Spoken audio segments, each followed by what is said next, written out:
anymore. So it's not really about like winning the next election. It's more about public backlash and outcry.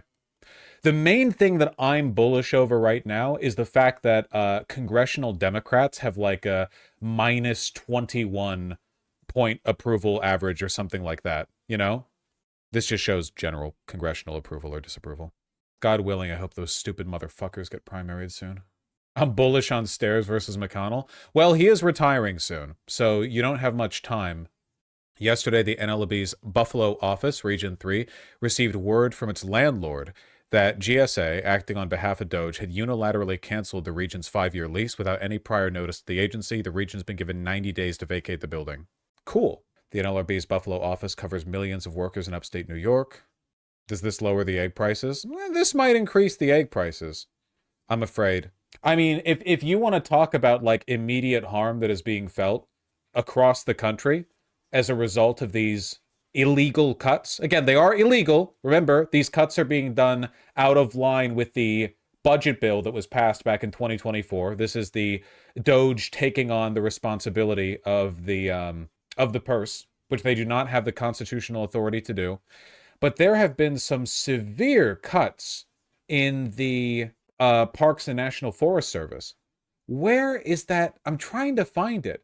But apparently there are like really long lines at, I think it was Yosemite, because they've had to lay off a bunch of people. In a trail near Seattle, they've had to close it down because they no longer have the staff necessary to upkeep it. At California's Yosemite National Park, the Trump administration fired the only locksmith on staff on Friday. He was the sole employee with the keys and the institutional knowledge needed to rescue visitors from locked restrooms.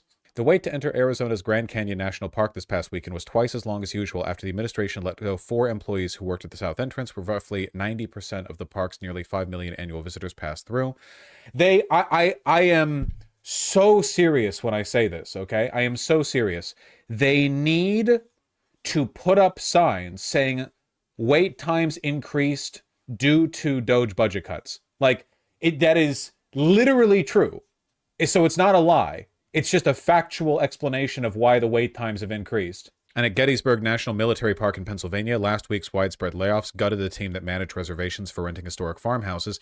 Visitors received notifications that their reservations had been canceled indefinitely. Yeesh, that's pretty bad. Canceling reservations? Like not even tapering or buffering them out? Like they were really running on a thin margin. It's not like the National Park Service was receiving the lion's share of the federal budget, you know? Stuff like this gives me a little bit of hope about the incompetence of the administration. I know I've been saying this a lot lately because we're talking about saving like microscopic amounts of money. Microscopic. 4 employees let go at the Grand Canyon National Park and thereby doubling the wait time. You know what I mean? Like, you make more money from people buying shit from the gift shop than you lose from the salaries of the employees there. Like, it's nonsensical. It's not saving money. That incompetence, you know, it speaks to me. Like, they don't know what they're doing, but it's not like a stable system. They're scraping the bottom of the barrel. I mean, at the end of the day, there's just no getting around the fact that the vast majority of the money the government spends is either necessary to upkeep a certain standard of life and like national cohesion, or inflated due to private-public partnerships. Contracting. Literally. Look at where the money goes. Where does the Pentagon money go? Sure, some of it goes to salaries. A lot of it goes to paying fucking Lockheed Martin, you know? Where does all this, the Medicare, Medicaid money go? Well, some of it's to employees. A lot of it's just like paying private pharmaceutical and medical companies to do work the government should just nationalize, you know? And they're not going to meaningfully go after that system of wealth reallocation. So we're just going to see this, you know, pulling copper wiring out of the damn walls. A lot goes to developing things like sword missiles. Yeah, but that's done privately. Also, I could have developed the sword missiles. Just ask 12-year-old me, you know, what should the government work on? That would be like sick as hell. Did you? Well, they didn't ask me. You just put a sword on the missile isn't hard. That's what I'm saying. Gonna get worse.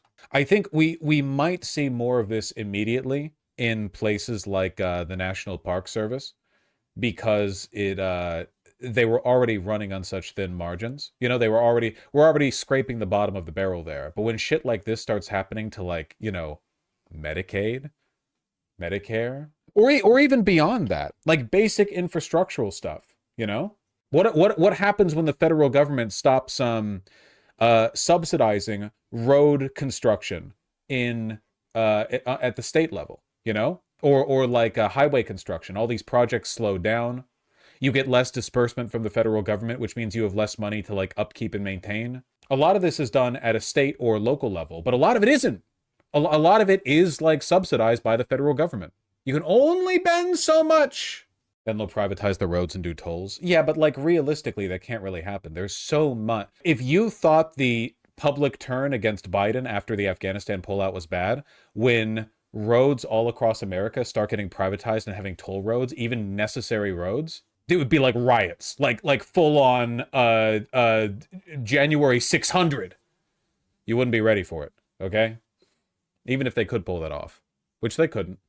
This is scary. So if you criticize Elon Musk, Trump's DOJ will send you this letter. Members of Congress must have the right to forcefully oppose the Trump administration. I will not be silenced. As Attorney General, as U.S. Attorney for the District of Columbia, I received requests for information clarification. Take this request seriously. I respectfully request you clarify your comments from February 12th, 2025. During a live interview with CNN, when asked how Democrats can stop Elon Musk, you spoke clearly. What the American public wants is for us to bring actual weapons to this bar fight. This is an actual fight for democracy. This sounds like a threat to Mr. Musk, an appointed representative of President Trump who you called a dick, and government staff who work for him. Their concerns have led to this inquiry. Damn, that's crazy. Is this where we're at now? Actual 1984 shit, dude. Legendary levels of petty. Yeah, but like this is kind of how they arrest political opposition. I mean, Kash Patel just got appointed. You know, he just got confirmed. It's not just petty, you know? We take threats against public officials very seriously. I look forward to your cooperation with my letter of inquiry after request. There's no, like, legal weight to this on its own, but it's not like the law matters anymore, right? These are slap suits, yeah. Also, Russia does it to any influencer that speaks out against them. If they receive 5 cents of ad money, they consider that as a foreign agent. Yeah, well, I don't really want to, like, hold ourselves up to Russia's standard for journalistic freedom, you know? That, to me, is a bit of a red flag. Just a little bit. There is no federal anti-slap. That's true. Trump backs idea to send some of DOGE savings to American citizens. Well, despite what DOGE has claimed, so far they've saved, what, like $2 billion of verifiable, like verifiably they've saved like $2 billion or something like that? Elon Musk said every American should get 5,000, which, sorry, I'm just a boy. I'm just a stupid boy. I suck dick. I don't do math. 5,000 times 300 million. 1.5 E plus 12. That's probably a big number. Sure, why not, man? But the administration is considering the concept in which 20% of the savings produced by DOGE's cost-cutting efforts go to American citizens, and another 20% goes to paying down the national debt. Wait, where the fuck would the other 60% go?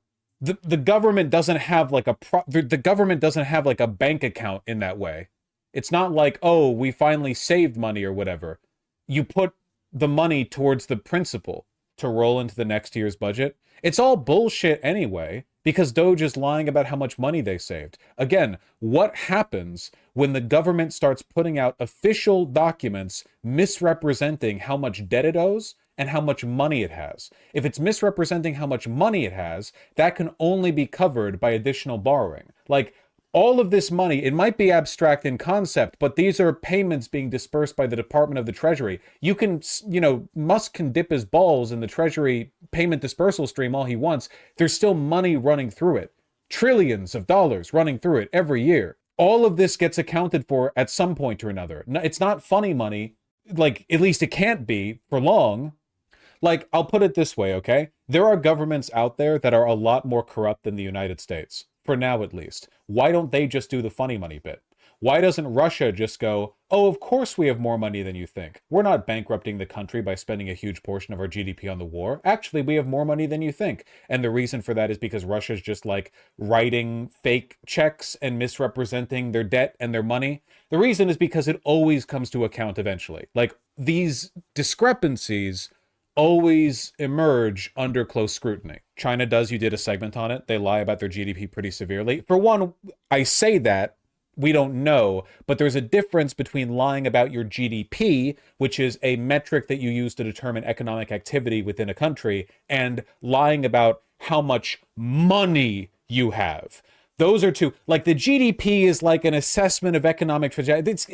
I'm not saying it's like completely made up, but there's a lot of subjectivity